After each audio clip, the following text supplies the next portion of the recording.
Raise a cup up for all my day ones. Do me do fingers for the haters. Nah, di sini kami akan menjelaskan tentang prosedur audit. Dengerin terus ya penjelasan dari kami dan semoga bermanfaat. Assalamualaikum warahmatullahi wabarakatuh. Kami dari mahasiswa Muslim Nusantara, Fakultas Ekonomi jurusan Akuntansi. Perkenalkan, saya Anissa. Perkenalkan, nama saya Fitria Wardani. Ya, perkenalkan, saya Cindy Atika.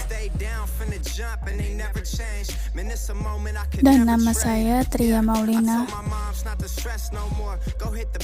Definisi prosedur audit, di mana prosedur audit adalah suatu kegiatan sistematis yang dilakukan oleh seorang auditor dalam rangka mengumpulkan sifat atau tipe bukti audit yang harus diperolehnya pada saat pelaksanaan audit.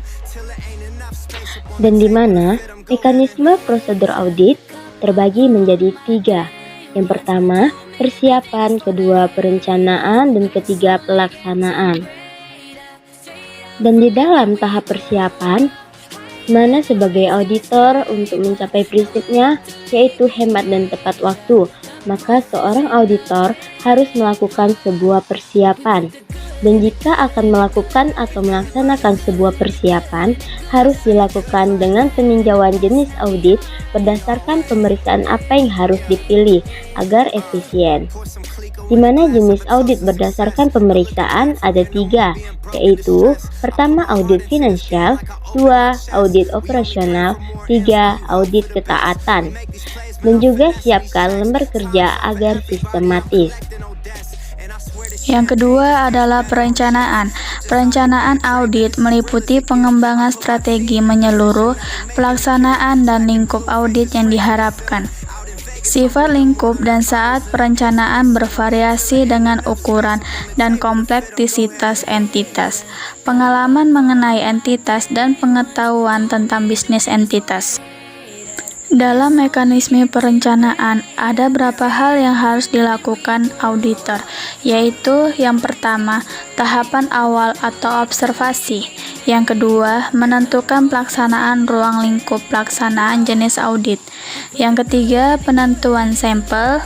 Yang keempat, menentukan cara pengambilan bukti audit. Yang kelima, menentukan resiko audit. Pelaksanaan. Pertama kali yang harus dilakukan oleh pelaksanaan yaitu membuat kertas kerja, gunanya untuk melihat apa-apa yang akan dilakukan dalam pelaksanaan tersebut. Dalam mekanisme pelaksanaan, ada beberapa hal yang harus dilakukan prosedur, yaitu step pertama, membandingkan data klien dengan data industri. Step kedua, membandingkan data klien yang serupa dengan data periode sebelumnya. Step ketiga, membandingkan klien dengan data perkiraan. Step keempat, membandingkan data klien dengan auditor. Step kelima, membandingkan data klien dengan data perkiraan yang menggunakan non-keuangan. Adapun tujuan dari prosedur audit profesional adalah untuk meningkatkan efisiensi dan memungkinkan perusahaan memanfaatkan bahan dan sumber daya manusia. Berikut langkah-langkah dalam melakukan proses audit. Yang pertama, meminta dokumen yang dibutuhkan. Kedua, mempersiapkan rencana audit. Yang ketiga, menjadwalkan rapat terbuka. Keempat, mulai melakukan kerja lapangan.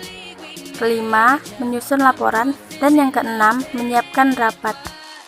Kesimpulan, prosedur audit adalah instruksi untuk para auditor sebagai teknik yang digunakan untuk mengumpulkan dan mengevaluasi bahan bukti yang cukup dalam audit.